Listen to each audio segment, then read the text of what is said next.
Thank you, Madam Speaker. Madam Speaker, I table the Legislative Scrutiny Committee report inquiry into the Tourism NT Amendment Integration of NTMEC Bill 2025 and the associated minutes of proceedings. Pursuant to Standing Order 200-4, the report was sent to the Speaker and made public on the 31st of October 2025. The committee called for submissions on the 17th of October to be received by the 24th of October 2025. The committee received 2 submissions. All submissions were supportive of the bill and the committee has no matters to bring to the attention of the Assembly. The committee recommends that the Assembly pass the bill. Madam Speaker, I commend the report to the Assembly. The Clerk will read the order of the day. Assembly Business Order of the Day Number 4, Legislative Scrutiny Committee Report on the Teacher Registration Northern Territory Legislation Amendment Bill 2025, Serial 41. I call on the Chair of the Committee, the Member for Wanguri. Thank you, Madam Speaker. And Madam Speaker, I table the Legislative Scrutiny Committee report inquiry into the Teacher Registration Northern Territory Legislation Amendment Bill 2025 and the associated minutes of the proceedings.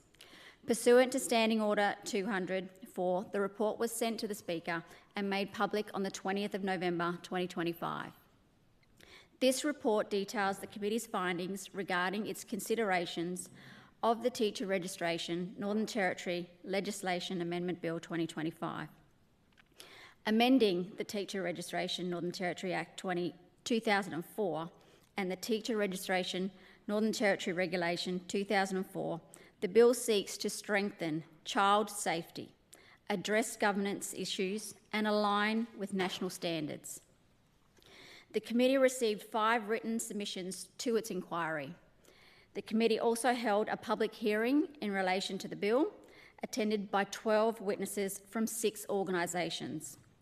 All stakeholders supported the bill, emphasising the importance of ensuring child safety via mandatory registration of early childhood teachers and cross-jurisdictional information sharing.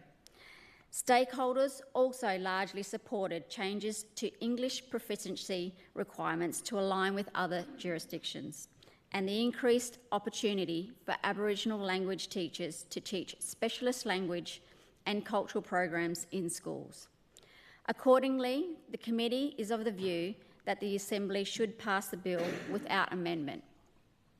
While all stakeholders supported the bill, the committee received evidence about the lack of clarity around how the legislation will be implemented in practice and how it may impact the independence of the Teacher Registration Board.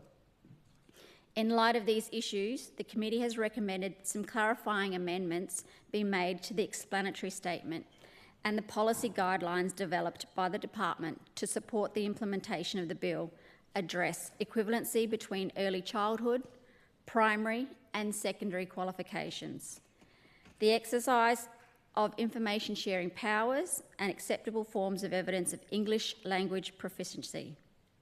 On behalf of the committee, I would like to thank all those who made the submissions to the inquiry.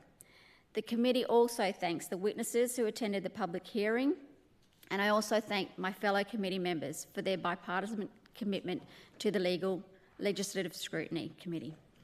Madam Speaker, I commend the report to the Assembly. The Clerk will read the order of the day. Assembly Business Order of the Day Number 5, Legislative Scrutiny Committee Report on the Building Legislation Amendment Fidelity Fund Bill 2025, Serial 45. I call on the Chair of the Committee, the Member for Wanguri.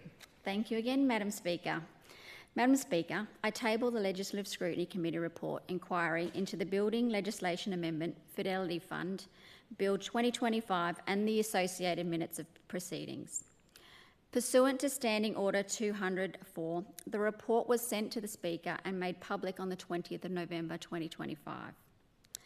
This report details the committee's findings regarding its consideration of the Building Legislation Amendment Fidelity Fund Bill 2025, amending the Building Act 1993 and the Building RBI and Fidelity Fund Schemes Regulations 2012. The bill seeks to provide for administrative efficiencies to enhance transparency and accountability in the operation of approved fidelity fund schemes. The committee received 6 written submissions to its inquiry. While most submissions supported the government's aim to enhance transparency and accountability, concerns were raised regarding the broader functioning of the scheme.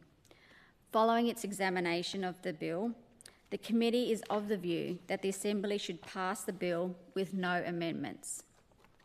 However, as set out in the report, the committee considered the issues raised that were beyond the scope of the current bill, including concerns about issuing fidelity fund certificates, transparency of decision-making and risk projection, and broader structural and perceived compliance issues with the scheme.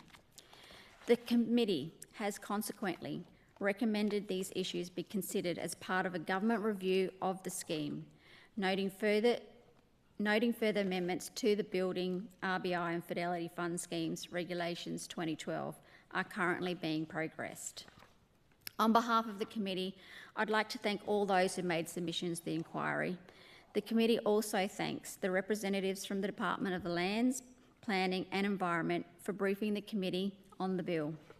I also thank my fellow committee members for their bipartisan commitment to the legislative review process. And Madam Speaker, I commend this report to the Assembly.